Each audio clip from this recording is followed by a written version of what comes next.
vamos a platicar el día de hoy en una entrevista que nos concedieron con la doctora Cecilia Sáez Nieto, quien es autora de La pensión alimenticia en Panamá. Nos concedió esta entrevista con la finalidad de platicarnos de las principales características de su obra. Y bueno, estamos aquí como invitados de la Universidad de Panamá. Vamos a comenzar con esta entrevista en unos cuantos instantes. Gracias.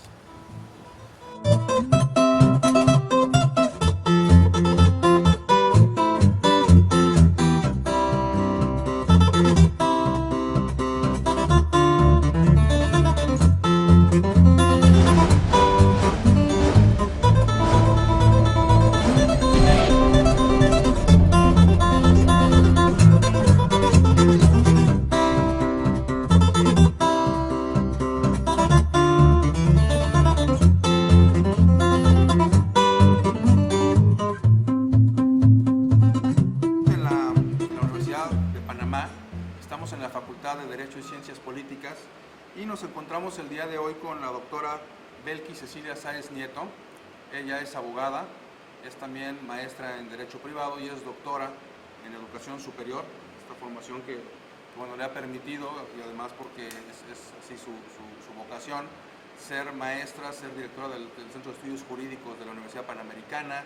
Ha tenido diversos cargos y formación múltiple y de los trabajos sobre todo orientados a la formación académica, a la parte literaria, porque también ha escrito varios libros, y precisamente hoy vamos a platicar una de sus obras.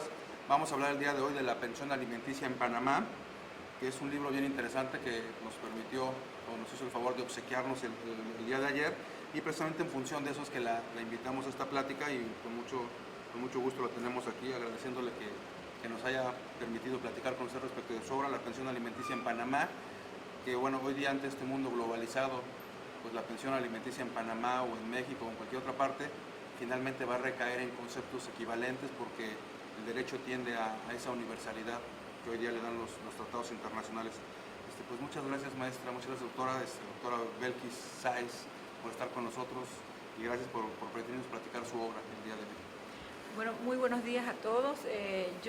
La verdad es que el proceso de pensión alimenticia, yo decidí escribir una obra porque siento que había muchas disposiciones dispersas en el país, y con el interés de que mis estudiantes tengan una obra que puedan estudiar el proceso en su conjunto, decidí pues escribir ese libro, y lo hice en 3 capítulos. El primer capítulo dedicado a los orígenes de la pensión alimenticia en Panamá, que datan de la Constitución de 1941.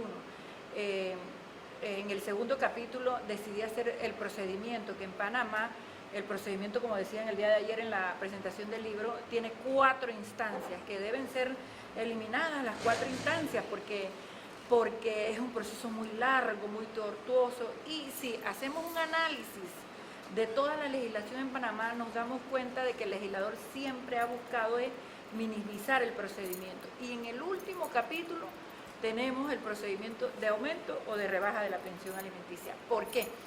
Porque habían muchos expedientes en los tribunales tratando de o subir o bajar la pensión alimenticia.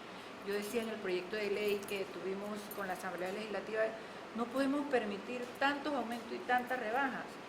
Tiene que la persona, para pedir el aumento o la rebaja de la pensión alimenticia, debe tener requisitos para poder pedirlo, porque si no, enredamos los tribunales y no buscamos priorizar nuestros recursos. Y ya en el último, hemos puesto como anexos varios convenios internacionales en materia de pensión alimenticia. Ok, sí, que lo leíamos con atención, lo seguimos con atención.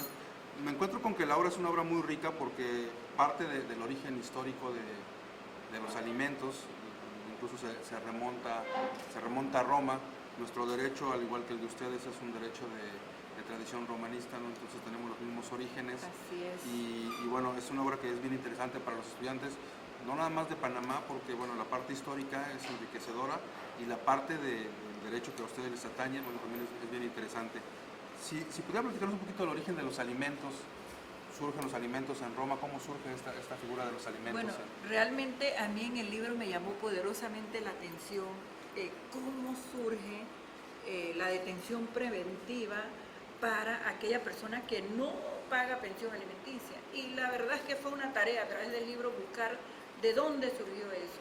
Y nos encontramos que en la época del cristianismo había un rechazo por todas las personas que no ponían los alimentos en la mesa. Y de allí entonces surge que la persona que no paga la pensión alimenticia tiene el rechazo de la Iglesia Católica, porque ellos decían, los alimentos son de origen divino, y como son de origen divino, usted no paga la pensión alimenticia, va detenido. Pero realmente, desde el cristianismo hasta nuestros días, han pasado mucho tiempo. Y tenemos que entender que detener a un padre por el no pago de una pensión alimenticia genera un poco de violencia dentro del hogar conyugal. Y hacia eso es que queremos ir, a eliminar esos focos de violencia dentro del seno familiar. Yo creo que hay que buscar por la vía civil cómo cobramos la pensión alimenticia, pero detener a una persona me parece que debe ser una medida extrema. Sí, claro. Yo veía la evolución, porque además se me hace bien interesante la historia de Panamá en este tema de los alimentos.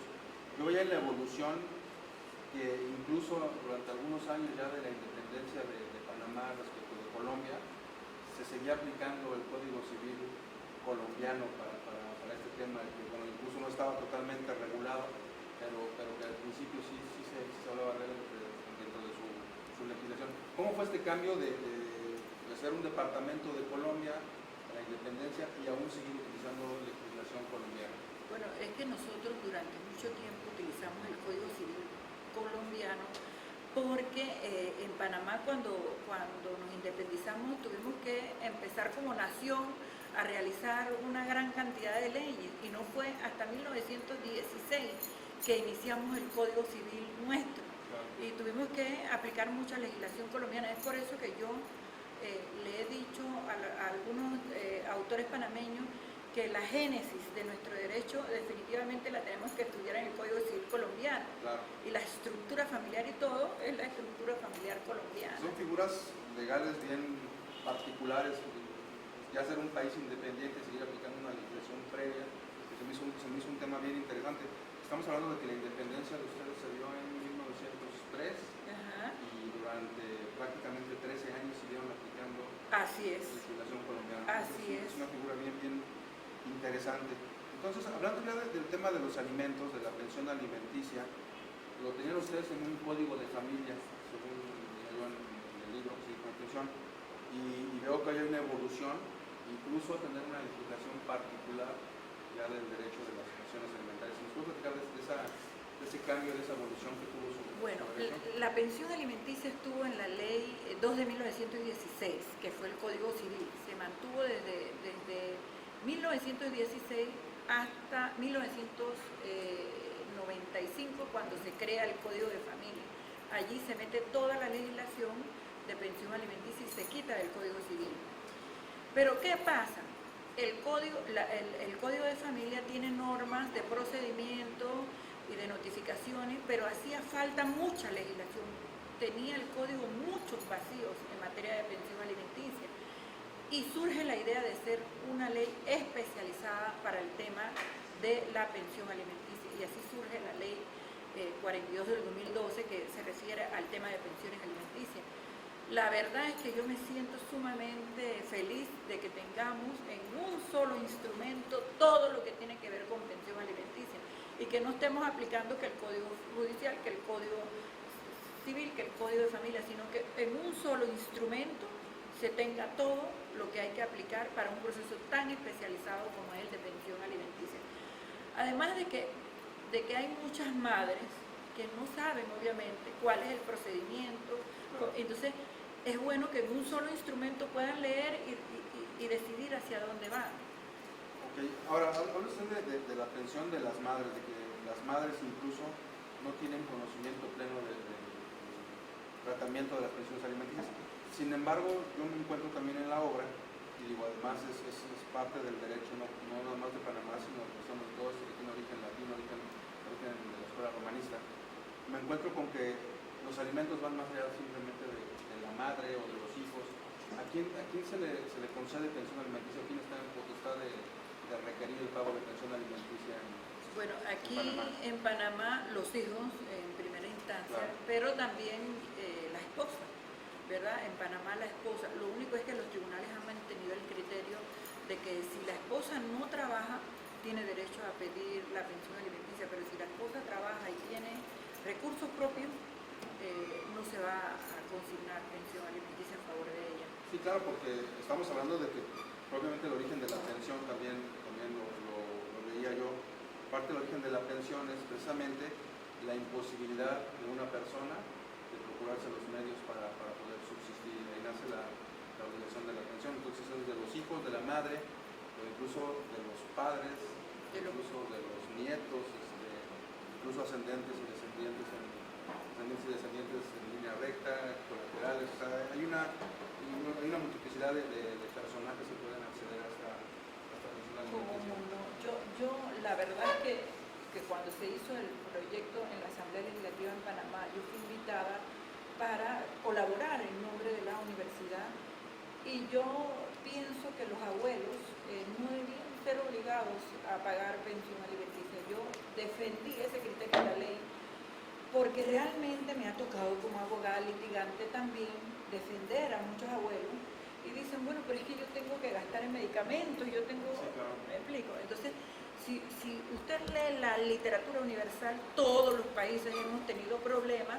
con obligar a los abuelos a pagar pensión alimenticia. Claro, porque leía yo incluso que en términos de lo que pasa en Panamá, originalmente el abuelo dice, bueno, yo aporto sin que tenga la obligación, pero en ocasiones llega el momento en que aportas y ese que no era una obligación se te queda como obligación.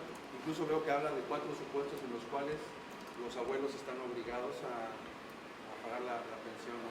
Sí, uno es que el hijo, por ejemplo, un hijo de uno esté en prisión, el abuelo tiene que ir a pagar la pensión alimenticia, o si tiene una enfermedad discapacitante, tuvo un accidente automovilístico y quedó inválido, bueno, el abuelo tiene que pagar.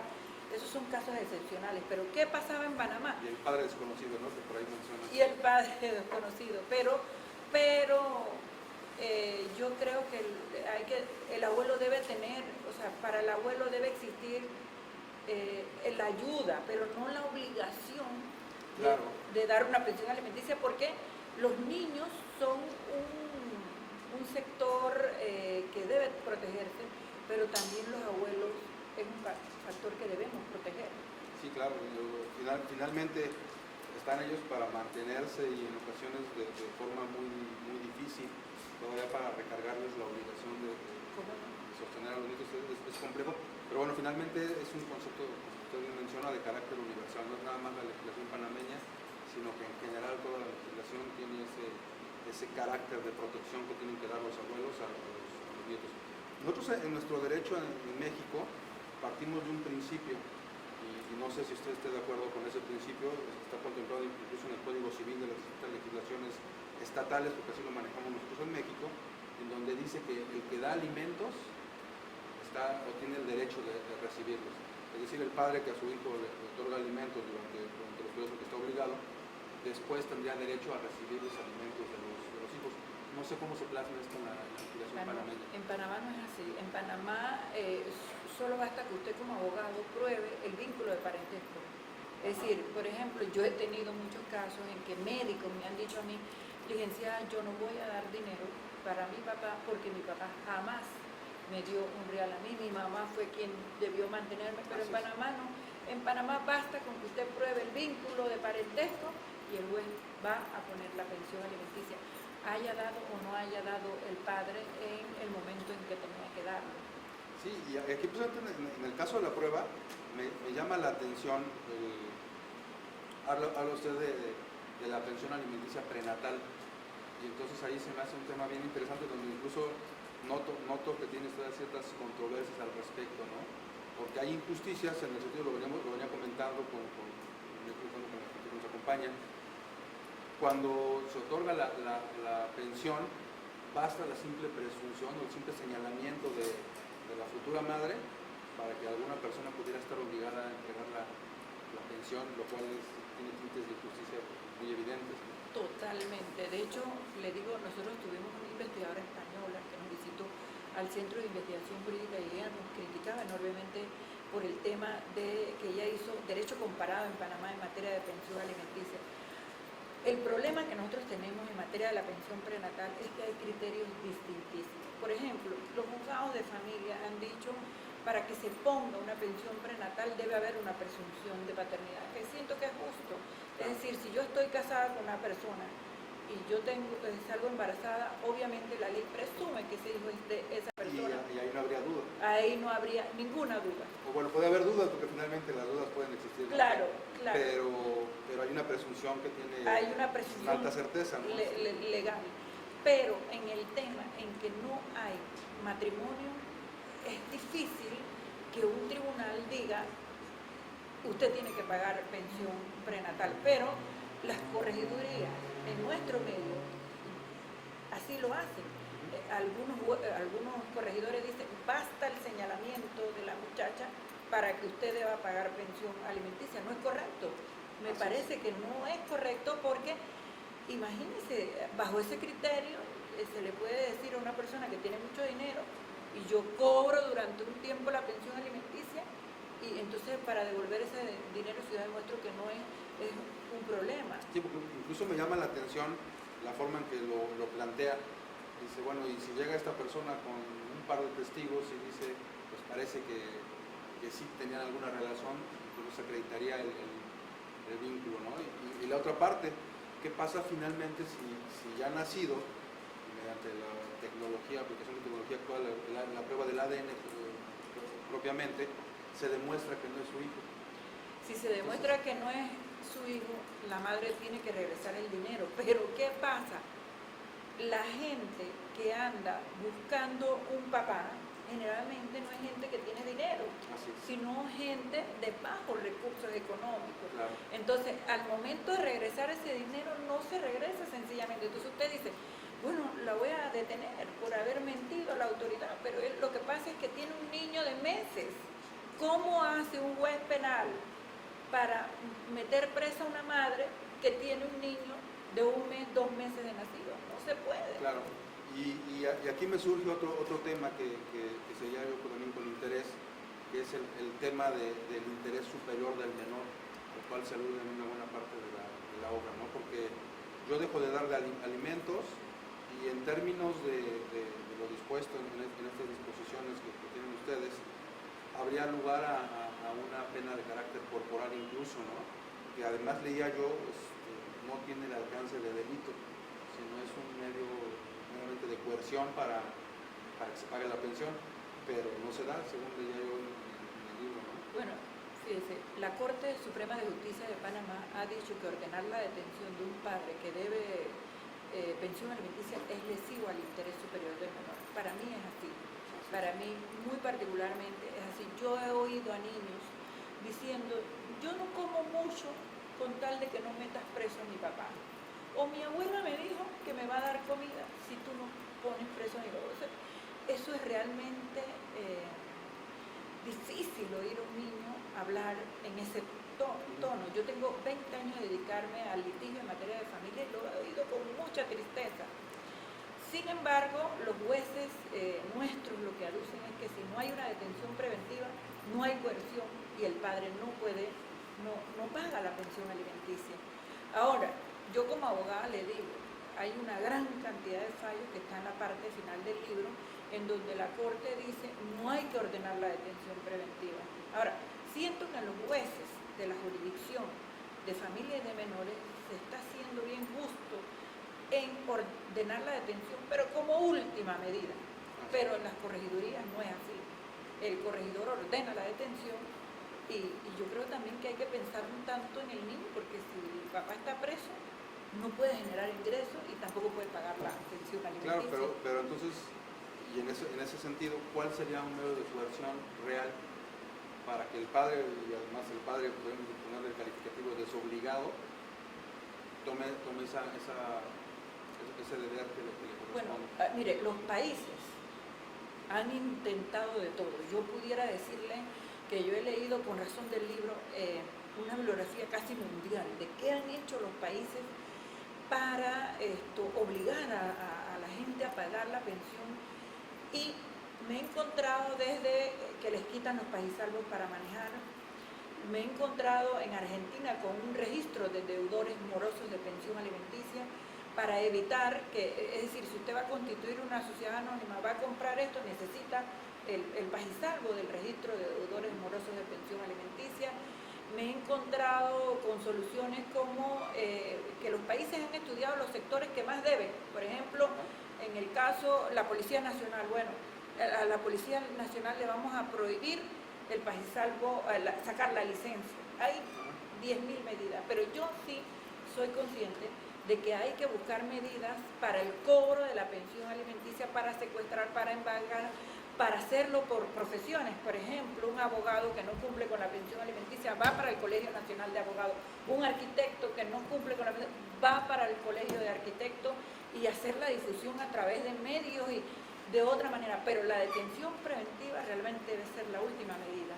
Y de entre todo este análisis que ha hecho comparado, ¿cuál ha sido efectivo? ¿Qué medidas efectivas? Pero fíjese que todos los países, según lo que yo he leído, inclusive hubo un país que prohibió que los padres que debían pensión alimenticia fueran a discotecas, que ya eso yo creo que es lo último. Pero yo sí creo que el registro de deudores morosos de pensión alimenticia ha dado excelentes resultados. Sin embargo, decía una investigadora argentina, lo que pasa es que cometimos un error, Belkis, en meter dentro del registro de deudores una norma que permitía que madre y padre se pusieran de acuerdo para bajar al padre del registro. Entonces, ¿qué hacía? Los abogados decían, vas a tener que hablar con la madre para que te saquen. Entonces, según ellos, no había que dejar un resquicio para que pudieran salir. Exacto. Sí, incluso veo en la legislación panameña que en algunos casos, y hablando de divorcio, una de las condiciones para que se dé el divorcio es que precisamente haya un acuerdo en el monto de la pensión y en las características de la pensión, y que en ocasiones el padre y la madre indebidamente se ponen de acuerdo y después la pensión no existe. Entonces se da el divorcio, y después de que se da el divorcio llega el cónyuge que requiere los alimentos a pedir el alimento. Entonces es una condición que no se había dado para que efectivamente se acreditara el divorcio, ¿no? Bueno, fíjese, esa es otra cosa de las que yo he criticado, de que aquí en la causal 9 y 10 del artículo 212 del Código de Familia se requiere que los padres se hayan puesto de acuerdo en guarda, crianza, educación, reglamentación de visita y pensión alimenticia. Pero ¿qué pasa? Que por conseguir el divorcio hacen cualquier arreglo, ¿verdad? Entonces lo someten a la jurisdicción les da el divorcio, y después tenemos que ir a ver nuevamente cuáles son las necesidades reales del niño. Y yo creo que estamos malgastando recursos. Sí, que lo leía, ¿no? Bueno, vamos a hacer trámites que además van a ser después inútiles totalmente, y después tendremos que requerir otra vez los servicios del Estado para que concilie este asunto.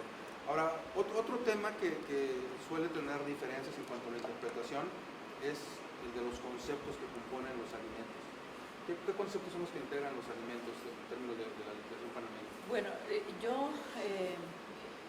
es necesario incluir la casa, vestido, alimentación, salud. El problema que tenemos es que obviamente el niño no debe perder su condición económica. Entonces ahora tenemos que incluir que el celular, que el carro, que la gasolina, que son gastos superfluos, diría yo, pero que si el niño los tenía, debe seguir teniéndolos, ¿verdad? Sí, porque se habla de un principio de proporcionalidad que básicamente está orientada a las posibilidades del deudor alimentario y las necesidades del niño, del padre y la madre. Pero realmente lo que pasa es que algunos padres mantienen a los niños con ciertos lujos, y entonces cuando se separan de la madre ya no quieren seguir pagando esas cuestiones. Yo particularmente pienso que deben darse los medios adecuados para su subsistencia. Por ejemplo, aquí ocurre mucho que la mamá quiere que la niña vaya a un viaje de 15 años a Estados Unidos y vaya y haga, pero la verdad es que a veces no se puede y hay que priorizar los recursos, ¿verdad?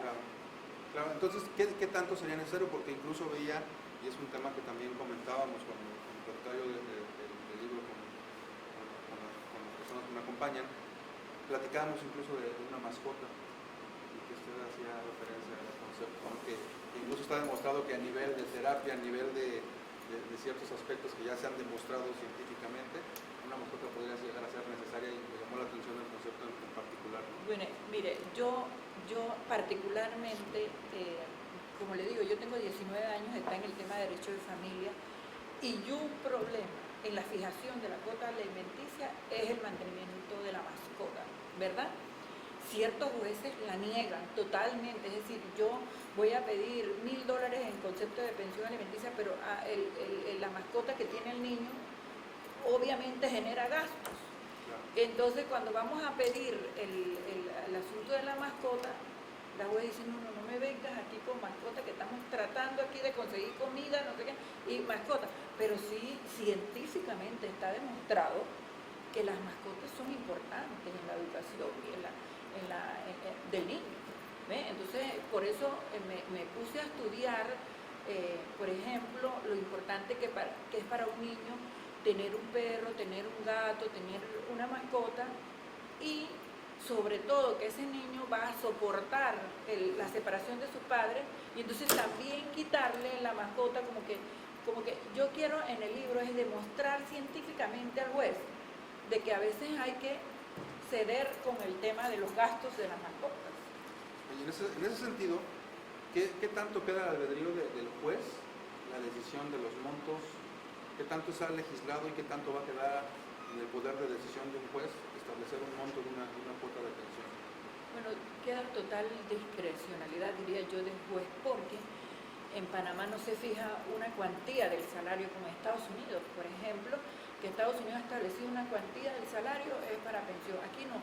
Aquí depende de la proporcionalidad y de lo que yo pueda demostrar que tiene un padre o una madre para asignar a alimentos. Entonces, a mí me llama poderosamente la atención que un hombre ganando $1.000 en un juzgado le van a poner 300, en el otro 250, y de repente en una correduría va a pagar $50.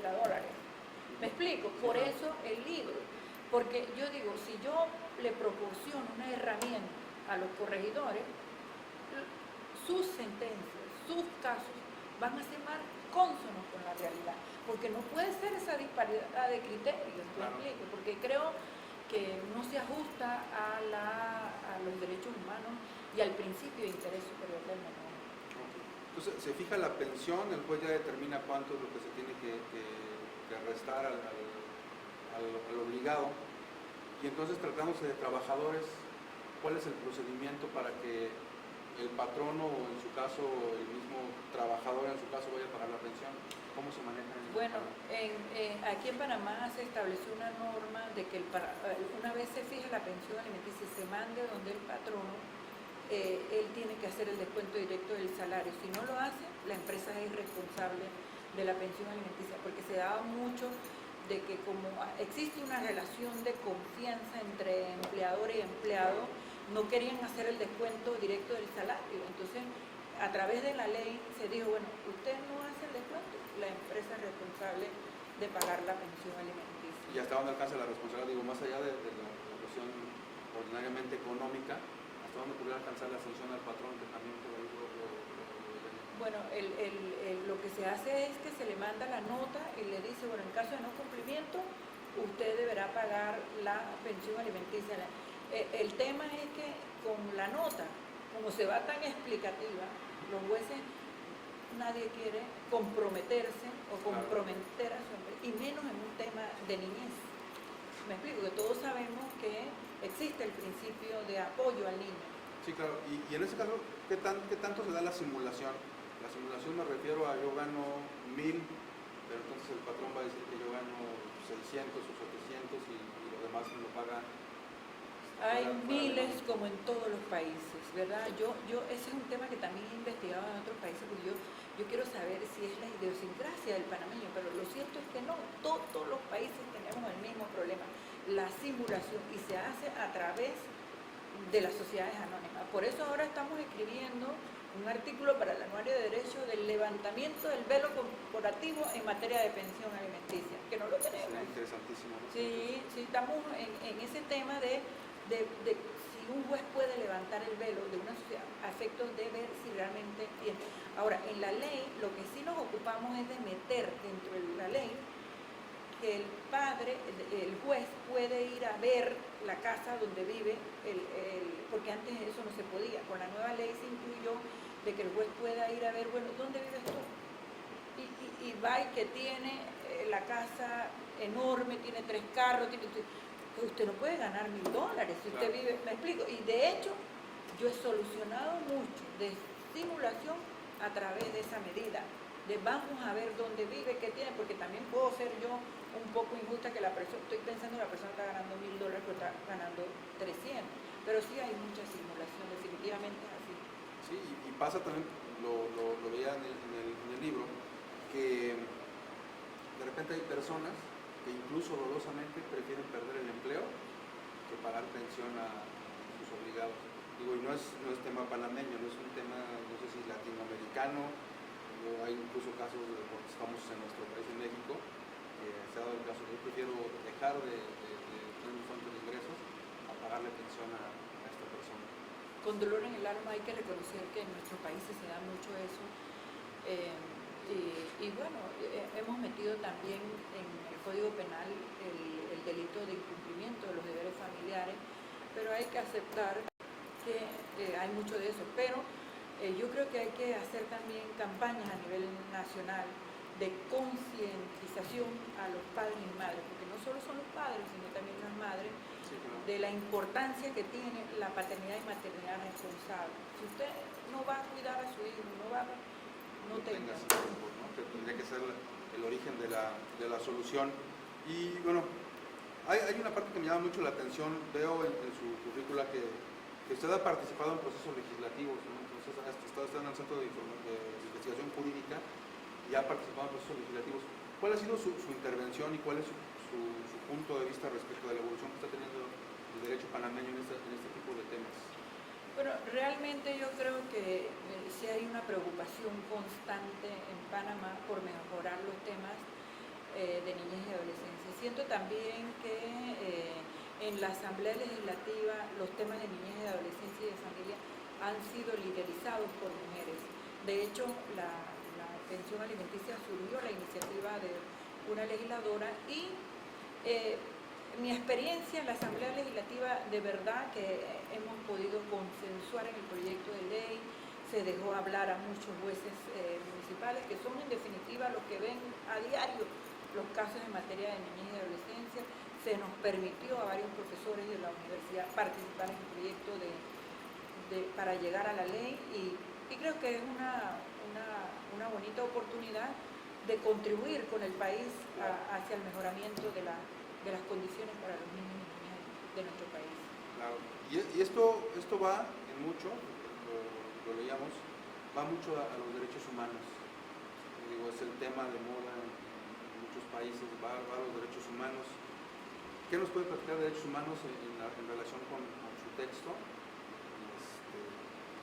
¿Y qué tanta importancia le encuentra hoy al tema internacional de derechos humanos en relación con las pensiones para... Bueno, yo creo que de hecho el cobro, el que un padre o una madre cumpla con sus hijos es un tema de derechos humanos. Definitivamente, allí entre los principios de pensión alimenticia se agregó el tema del respeto a los derechos humanos de quienes solicitan la pensión alimenticia y de quienes deben darla. El tema de derechos humanos en todos nuestros países es importante y hay que conculcarlo cada vez más a los jueces, a los magistrados, a quienes debemos aplicar la justicia, pero también a nosotros que debemos formar estudiantes para que el día de mañana sea su norte la aplicación del derecho humano a las personas. Bien, pues hemos abordado, es un tema muy amplio y además el documento también es muy rico, comentamos desde un principio, pero ¿qué conclusiones nos podría dar del tema? Sobre todo le agradecemos mucho el tiempo que nos dedicó, sabemos que tiene una clase pendiente y bueno, ya estamos aquí quitando un poco del tiempo, pero ¿qué conclusiones nos podría dar del tema y qué nos podría hablar en conclusión de todo esto? Bueno, realmente yo cuando, como decía anoche en la presentación del libro, yo me planteé 3 objetivos. Uno era tener un texto para mis estudiantes, 2, llegar a las corregidurías, porque en las corregidurías es que nos falta personal especializado para atender los casos de pensión alimenticia. yo quiero llegar a todo el corregidor que tenga el libro para que lea y pueda instruirse y pueda estar cónsono con lo que la Corte Suprema de Justicia ha dicho sobre el tema, y que no estén ordenando tantas detenciones preventivas a los padres, que permitan que puedan trabajar y puedan ir con sus hijos adelante, porque también ahí tenemos un poco de derechos humanos. El otro tema era llegar a gran cantidad de mujeres que no saben qué hacer, dónde pedir la pensión alimenticia. Sin embargo, yo creo que el tercer objetivo no lo voy a conseguir, no lo tengo, porque el libro tal vez es dirigido a abogados, dirigido a estudiantes que tienen conocimiento en legislación, en ley, y siento que es un poco técnico y que lo entiende quien es abogado, quien es estudiante de Derecho del último año, tal vez quien es trabajador social, pero una madre que está allá en los sectores populares, necesitamos entregarle un libro tal vez hasta con dibujos, para que ella sepa cuándo debe pedir la pensión alimenticia, a dónde debe pedirla, cuándo puede pedir un aumento, cuándo debe quedarse tranquila, porque no me explico. Ese es mi objetivo final, llegar a esa gran cantidad de mujeres y que son mujeres jefas de hogar, para que ellas puedan con un documento decir, bueno, aquí yo tengo el derecho y puedo ir a esta correduría, a este juzgado y plantearles eso, porque hay muchas mujeres que de verdad no tienen idea qué hacer con el tema de la pensión alimenticia. Siento también que una de las conclusiones es que Panamá tiene que hacer mucho en el tema del cobro de pensiones alimenticias internacionalmente, es decir, ciudadanos norteamericanos o ciudadanos de otros países que deben pensiones alimenticias a los niños panameños, hay una dificultad tremenda en conseguir el pago de esas pensiones alimenticias, entonces tenemos que ir hacia allá. Yo creo que, bueno, el libro finalmente dice usted, la última parte, el último objetivo es que esto permea hasta quien finalmente tiene que aplicarlo, de las madres hacia el deudor alimentario, y sobre esto tendría que recaer, pero yo creo que precisamente el tema de la investigación es ese, desarrollar documentos que permitan que los abogados, que los maestros, que los legisladores, que los jueces tengan herramientas que les faciliten la compilación de información y llevarlo a toda esa gente, ¿no? Yo creo que en buena medida el objetivo está logrado. A mí me pareció un libro excelente, es el primer acercamiento que tenemos evidentemente con las pensiones en Panamá, pero bueno, yo le agradezco infinitamente que nos haya concedido el tiempo, que nos haya dado la confianza de tener su obra. Y bueno, estamos con la doctora Belkis Cecilia Sáez Nieto.